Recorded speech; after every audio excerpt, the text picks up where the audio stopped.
క్రీస్తునందున్న ప్రియులకు ప్రేమతో వందనాలు తెలియజేస్తున్నాను. జూలై నెల 6వ తేదీ 2025. ఈరోజు దేవుడు మనకు చేస్తున్న వాగ్దానం ఏమిటనగా యెషయా గ్రంథము 66వ అధ్యాయము 2వ వచనం.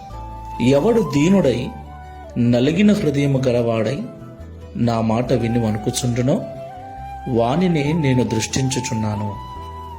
ఆమేన్.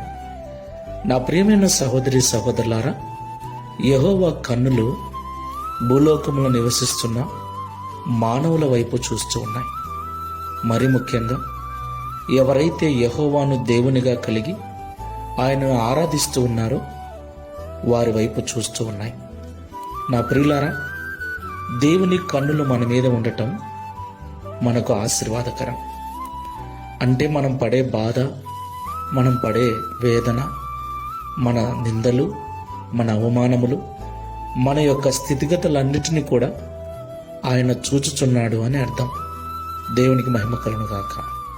ప్రియులారా, ఈ లోకంలో మనం ఎదుర్కొనే సంకట పరిస్థితుల నుండి, ప్రతికూల పరిస్థితుల నుండి దేవుడు మనల్ని విడిపించాలి అంటే మనం ఈ లోకంలో విరిగి నలిగిన హృదయం గలవారమై ఉండాలి.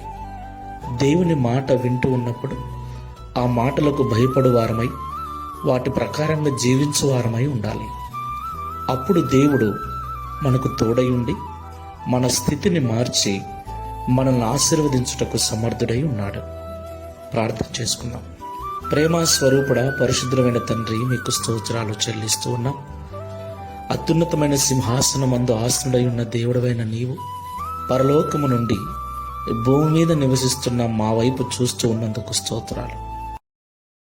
Download ShareChat.